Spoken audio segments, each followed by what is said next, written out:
இந்த 2024 சம்மர் ஒன்னும் சொல்றாப்ல இல்ல. நம்ம வந்து வீட்ல ஏசி 24 மணி நேரம் ஓடிக்கிட்டே தான் இருக்கும். ஆனா எல்லாரோட மைண்ட் செட்டும் எப்படி இருக்கும்னா, நமக்கு வந்து கரண்ட் பில் கம்மியா வரணும் அப்படிங்கிற ஒரு மைண்ட் செட் இருக்கும். ஸோ இன்னைக்கு நம்ம எத பத்தி பார்க்க போறோம்னா, ஏசியும் கரண்ட் பில்லும். இத பத்தி தான் நம்ம டீட்டெயிலா பார்க்க போறோம். இந்த வீடியோக்கு முன்னாடி 2 வீடியோ போட்டுருக்கோம். நீங்க வந்து ஏசி வாங்க போறீங்க அப்படின்னா, பெஸ்ட் ஏசி எப்படி செலக்ட் பண்றது? அது மட்டும் இல்லாம இன்வெர்டர் ஏசி, நான் இன்வெர்டர் ஏசி அப்படின்னா என்ன? அத பத்தி நம்ம வந்து டீட்டெயிலா 2 வீடியோ போட்டுருக்கோம். ஸோ கண்டிப்பா வந்து செக் பண்ணி பாருங்க. வெயில் அடிக்கிறத கூட தாங்கிக்கலாம். ஆனா வந்து ஏசி போட்டு வர கரண்ட் பில்லோட தாக்கத்த வந்து தாங்கவே முடியல அப்படிங்கிறவங்க வந்து மறக்காம கமெண்ட் செக்ஷன்ல கமெண்ட் பண்ணுங்க. So come to the topic. நம்ம வந்து ஏசியும் ஓடணும், கரண்ட் பில்லும் கம்மியா இருக்கணும் அப்படின்னா நம்ம வந்து என்ன பண்ணணும் அப்படிங்கிறத வந்து ஃபர்ஸ்ட் பார்ப்போம். இதுக்கு நம்ம ஏற்கனவே சொன்ன மாரி இன்வெர்டர் ஏசி, நான் இன்வெர்டர் ஏசி இருக்கு. இது வந்து ஏசி வச்சிருக்கவங்க, அது இன்வெர்டரா இருக்கட்டும், நான் இன்வெர்டர் ஏசியா இருக்கட்டும், ஏசி வச்சிருக்கவங்க என்னென்ன பண்ணணும் அப்படிங்கிறத பார்க்கலாம்.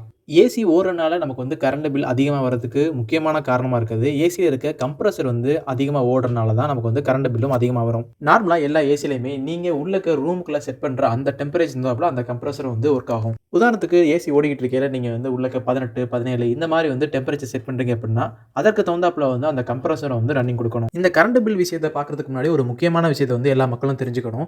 அதாவது ஏசியில் செட் பண்ணுற அந்த டெம்பரேச்சருங்கிறது 24ல் வச்சாலும் சரி, இல்லை நீங்கள் 17, 16ல் வச்சாலும் சரி, நமக்கு வந்து ஸ்டேபிளான ஒரே கூலிங் தான் இருக்க போகுது. கூலிங்கில் எந்தவித மாற்றமும் வராது. ஸோ அதனால நம்ம வந்து 16, 17, 18 இந்த மாதிரி வந்து நம்ம வந்து டெம்பரேச்சர் கம்மியாக வைக்கிறப்ப கம்ப்ரஸருமே வந்து அதிகமாக ஓடுறதுனால நமக்கு வந்து கரண்ட் பில்லும் அதிகமாக வரும். இன்னும் ஏசி கம்பெனி, ஏசி டெக்னீஷியன்லாம் என்ன சொல்கிறாங்க அப்படின்னா, 24 அப்படிங்கிறது பாடி டெம்பரேச்சருக்கு உகந்ததாக இருக்கும். நீங்கள் தூங்குறதுக்கும் கம்ஃபர்டபுளாக இருக்க டெம்பரேச்சர் வந்து 24 தான். ஸோ அதனால நீங்க வந்து ஏசியை பயன்படுத்தும்போது, லாங் டர்மா பயன்படுத்தும்போது நீங்க வந்து 24ல வச்சு யூஸ் பண்ணீங்க அப்படின்னா, உங்களுக்கு கூலிங்ல எந்தவித பிரச்சனையும் வராது. கரண்ட் பில்லுமே வந்து கம்மியா தான் வரும். நம்ம இந்த மாதிரி ஏசில டெம்பரேச்சர் செட் பண்றது மூலியமா கரண்ட் பில்ல கம்மி பண்ணலாங்கிறத தாண்டியுமே நமக்கு வந்து நிறைய விஷயங்கள் இருக்கு கரண்ட் பில் அதிகமா போறதுக்கு. நம்ம ஏற்கனவே சொன்ன மாதிரி அந்த கம்ப்ரசர் வந்து கட் ஆஃப் ஆகி மறுபடியும் வந்து ரன் ஆகுறது, அப்புறம் இன்வெர்டர் ஏசி, நான் இன்வெர்டர் ஏசி இந்த மாதிரி நிறைய விஷயங்கள் இருக்குது.